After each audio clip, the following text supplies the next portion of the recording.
నమస్తే అండి అందరూ. ఎలా ఉన్నారు? చూడండి ఇక్కడైతే నేను క్లాస్ 1 వీడియో అడ్వాన్స్‌ది పెట్టాను. దీంట్లో అర్థం కాకపోతే నేను ఒక చిన్న బంచ్‌లాగా కుట్టి చూపిస్తాను. దీనికైతే నేను ఫస్ట్ అవుట్‌లైన్ జరీ ఏసాను. 2 వరుసలు జరీ ఏసుకున్నాక తర్వాత పైపింగ్ థ్రెడ్ పెట్టుకోవాలి. పైపింగ్ థ్రెడ్ పెట్టేసుకున్న తర్వాత మనకి కాటన్ దారం జిగ్‌జాగ్ కుట్టు అనేది కుట్టేసుకున్నాక తర్వాతనే నేను ఇక్కడ రెడ్ అండ్ పింక్ కలర్‌ది అవుట్‌లైన్ అనేది కుడుతున్నాను. చూడండి ఈ జిగ్‌జాగ్ అనేది కంపల్సరీ ఏసుకోవాలి. గమ్ పెట్టి అతికించుకున్నా కూడా మీరు జిగ్‌జాగ్ అనేది ఏసుకోవాలి. తర్వాత మనకి లాంగ్ అండ్ షార్ట్ కుట్టు అనేది మీకు తెలిసింది. ఆల్రెడీ మనకు బేసిక్ క్లాసెస్‌లో చెప్పుకున్నదే. మళ్ళీ అడ్వాన్స్ క్లాస్‌లో కూడా ఒకసారి చూపిద్దామని మళ్ళీ రిపీట్ చేస్తున్నా. ఆల్మోస్ట్ మీకు ఇవన్నీ వచ్చినాయే బేసిక్‌లో. అదే మళ్ళీ రిపీట్ అనేది చేస్తున్నాను ఫ్రెండ్స్. చూడండి మనకి మొత్తం లాంగ్ అండ్ షార్ట్ కుట్టు అనేది అందరూ చూడండి, షేర్ చేయండి, లైక్ చేయండి. మనము అవుట్‌లైన్ అనేది మళ్ళీ డబుల్ జరీతో వాయిస్ ఓవర్ ఎందుకు ఇస్తున్నట్టు అందులో చెప్పలేదు నేను. వచ్చిన తర్వాత నెక్స్ట్ వీడియో చూడండి. ఈ వీడియో కూడా చూసి చేసుకోవాలి. ట్రేసింగ్ పేపర్ ఎలా తయారు చేశాను, కామెంట్ చేయండి ఎలా వస్తుంది వీడియో అనేది. అయితే నేను నా ఛానల్ అయితే సపోర్ట్ చేయండి ఫ్రెండ్స్. చెప్పండి వీడియో కరెక్ట్ వస్తుందా లేదా, లేదా మన హ్యాండే పడుతుందా లేదా అనేది కూడా కామెంట్ చెప్పండి. ఉండడానికి బాయ్ ఫ్రెండ్స్. థ్యాంక్ యూ అనేది కూడా నేను నెక్స్ట్ వీడియో అనేది మీకైతే పెడతాను ఫ్రెండ్స్. చూడండి లాంగ్ అండ్ షర్ట్ కుట్టిన తర్వాత అవుట్లైన్ అనేది మళ్ళీ జరీ అవుట్లైన్ ఇవ్వండి. తర్వాత ట్రేసింగ్ పేపర్ పెట్టండి. ట్రేసింగ్ పేపర్ పెట్టిన తర్వాతనే మళ్ళీ మనకు గాజ్ మార్కర్ పెన్సిల్ అప్సరా ఉంది కదా, దాంతో అవుట్లైన్ అనేది గీయండి మీరు. ఎందుకంటే మన హ్యాండ్ పెట్టినప్పుడు పౌడర్ అనేది రబ్ అవుతూ ఉంటుంది. మళ్ళీ మనకి వర్క్ అనేది కూడా డిస్టర్బెన్స్ అవుతూ ఉంటుంది. అందుకనే మీరు ఏం చేస్తారంటే ముందు పౌడర్ తోటి వేసుకున్న తర్వాత మనకి మీ దగ్గర మామూలుగా పేపర్ లేదనుకోండి, బట్టర్ పేపర్ లేకపోతే మనకి శారీస్ కానీ లేదా పిల్లలకు డ్రెస్సెస్కి వచ్చిన పేపర్స్ తోటి కూడా మనం డ్రాయింగ్ అనేది గీసుకోవచ్చు. దాని మీద కూడా ట్రేసింగ్ పేపర్ అనేది తయారు చేసుకోవచ్చు. అది కూడా ఎలా అనేది రాబోయే వీడియోలలో అయితే నేను చెప్తాను.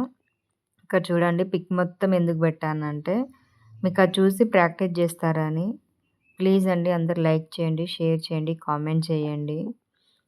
ఇది చూడండి ఇక్కడ నేనైతే మనకు ఫుల్గా అంటే 2 కలర్లు వేసుకోవచ్చు మనకి, లేదు సింగిల్ కలర్ కావాలంటే సింగిల్ కలర్ అయినా వేయచ్చు. ఇక నేను ఓన్లీ పింక్ కలర్ సింగిల్ కలరే లోడింగ్ అనేది చేసుకున్నాను. తర్వాత జరీ వర్క్ వేసాను.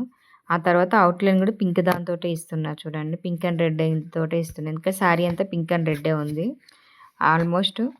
అందుకే అవుట్లైన్ కుట్టిన తర్వాత మళ్ళీ మనము కట్ బీడ్స్ వేసుకోవాలి. మీరు దగ్గర ఉంటే కట్ బీడ్స్ అయినా వేసుకోండి, లేదంటే షుగర్ బీడ్స్ అయినా వేసుకోండి. కట్ బీడ్స్ షుగర్ బీడ్స్ ఒక లైన్ వేసుకున్న తర్వాత మళ్ళీ అవుట్లైన్ అనేది సిల్క్ థ్రెడ్ డబుల్ దారం తీసుకొని వేయండి. మనకు లాంగ్ అండ్ షార్ట్కైనా డబుల్ దారమే కావాలి సిల్క్ థ్రెడ్, చైన్స్కైనా డబుల్ దారమే తీసుకోవాలి. నేను అవుట్లైన్ కూడా మళ్ళీ వేస్తున్నాను సిల్క్ థ్రెడ్. అటు ఇటు సిల్క్ థ్రెడ్ ఉంటుంది, మధ్యలో మనకు కట్ బీడ్స్ ఉంటాయి. మీకు కట్ బీడ్స్ మాకు దొరకట్లేదు అన్నప్పుడు షుగర్ బీడ్స్ తీసుకోండి. షుగర్ బీడ్స్ తోటి కూడా మనం వేసుకోవచ్చు. తర్వాత నేనైతే ఫ్రెంచ్ నాట్స్ వేస్తున్నా. ఫ్లవర్స్ 6 ప్లేటల్స్ రానియండి, ఒకే సైజులో రావాలి. మీరు కింద ముడి అనేది కూడా చూసుకోండి. మనం పొరపాటున ముడి అనేది లాగితే అక్కడ ముడి కుట్టులాగా పడిపోతుంది. ఆ ముడి బేస్లో చూసుకుంటూ మీరు ప్రాక్టీస్ అయితే చేయండి ఫ్రెండ్స్. ఇక్కడ నేను ఒక ఫ్లవర్ ముడి ఫ్రెంచ్ నాట్ వేస్తున్నా. ఒక ఫ్లవర్ ఏమో లీఫ్లు అనేది 2 కట్ బీడ్స్ ఒక చెంకి, 2 కట్ బీడ్స్ ఒక చెంకి అనేది లీఫ్ లాగేసిన 5 రావాలి మొత్తం మనకి. కుందన్ చుట్టూరు అయితే నేను దర్దోజీ వేసుకున్నాను. 2 కుందన్స్‌కి దర్దోజీ, 3 కుందన్స్‌కి దర్దోజీ, ఒక కుందన్ పైన మాత్రం మళ్ళీ సేమ్ షుగర్ కట్ బీడ్స్ ఒక చెంకి, కట్ బీడ్స్ ఒక చెంకి అనేది వేసిన. ఇక్కడ సేమ్ మనకు లీఫ్‌లకి ఎట్లా వేసుకుంటామో కుందన్ పైన కూడా సేమ్ పడతాయి మనకి. లేదు అంటే మనకి షుగర్ బీడ్స్ అయినా తీసుకోవచ్చు, లేదు అంటే లవంగం కుట్టు చెంకీ అయినా వేసుకోవచ్చు.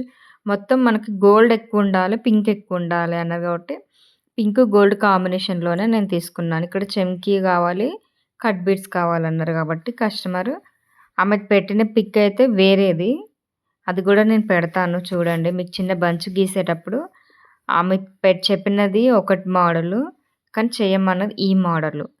అందుకని అంటే మనకు కస్టమర్‌కి ఫస్ట్ టైం మనం ఒక చిన్న బంచ్‌లాగా కుట్టి చూపించినాం అనుకోండి, అది నచ్చితేనే మనం ట్రేసింగ్ మొత్తం వేసుకొని బ్లౌజ్ అంతా వేయాలి.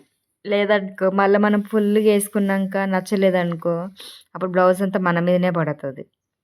ప్లీజ్ అండి అలా చేయకండి. ముందు కాటన్ క్లాత్ పైన చిన్న బంచ్ ఏసి వాళ్ళకి ఫోటో పెట్టండి. ఈ పిక్ పెట్టినాము. ఇది ఇలా వచ్చిందండి.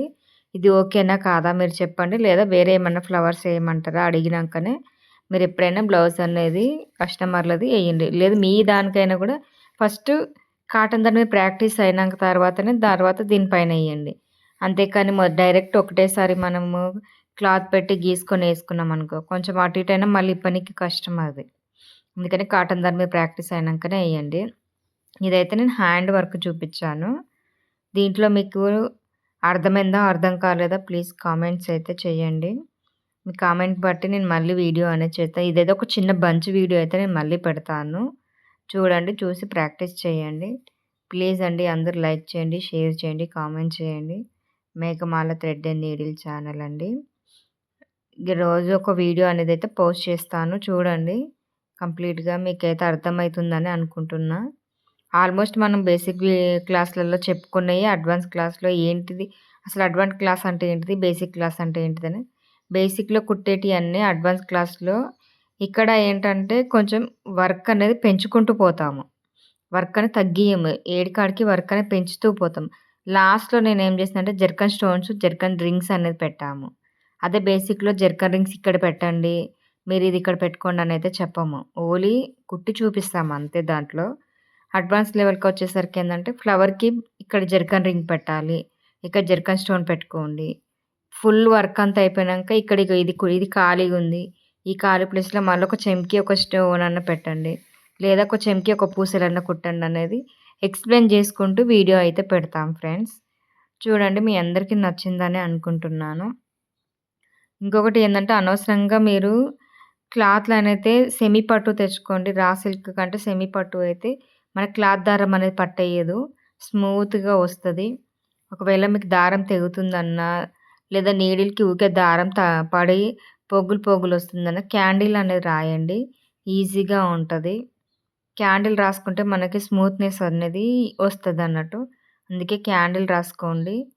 క్యాండిల్ రాసిన తర్వాతనే మనం ప్రాక్టీస్ అనేది జేయాలి. ముందు ప్రాక్టీస్ అనేది ఏందంటే, కాటన్ దారం మీద ఒక చిన్న చిన్న బంచెస్ ఏసుకున్న తర్వాతనే మన మన మెయిన్ ఫ్యాబ్రిక్‌కొచ్చేసి అప్పుడు కలర్స్ అనేది చూజ్ జేసుకోవాలి. ఇప్పుడు పింక్ అండ్ రెడ్ అనేది నేనెందుకు తీసుకున్నా అంటే, పింక్ అండ్ రెడ్ తీసుకుంటే మన శారీ కలర్ కూడా పింక్ అండ్ రెడ్ కాంబినేషన్‌లోనే ఉంది. అలా తీసుకోవాలి. 2 పింకే తీసుకోవద్దు. 2 రెడ్డే తీసుకోవద్దు. అలా. అదొకటి, ఇదొకటి తీసుకుంటే కలర్ మ్యాచింగ్ కలర్ అనేది అయిపోతది. మీరైతే ఎక్కువ బాగా యూజ్ చేసేదేందంటే ఇక్కడ మనకి చాలా వరకు దర్దోజీ బాగా ప్రాక్టీస్ చేయాలి. ఎందుకంటే అది మానంగా రాదు. సాగుతా ఉంటది. చిన్న చిన్న పీసులు తీసుకొని దర్దోజీ అనేది ప్రాక్టీస్ చేయండి. అప్పుడు మీకు ఈజీగా ఉంటది. లేదు మీకు కుందన్ చుట్టూరు ఒకటేసారి ఏస్తాము. హాఫ్ ఇంచా, 1 ఇంచా అంటారు. లేదు హాఫ్ ఇంచ్‌కి పావించు అంత తీసుకొని కట్ జేసి పావించే ఏసుకుంటూ రండి. ఇక్కడైతే ఒక బంచ్‌కి, ఇంకొక బంచ్‌కి నేనైతే 1 ఇంచ్ పెట్టుకున్నాను. 1 ½ ఇంచ్ పెట్టుకుంటే ఇంకా మనకి కరువు అనేది కొంచెం పెద్దగొస్తది. వాళ్ళకి 1 ఇంచే కావాలి గాబట్టి 1 ఇంచే పెట్టుకున్నాను.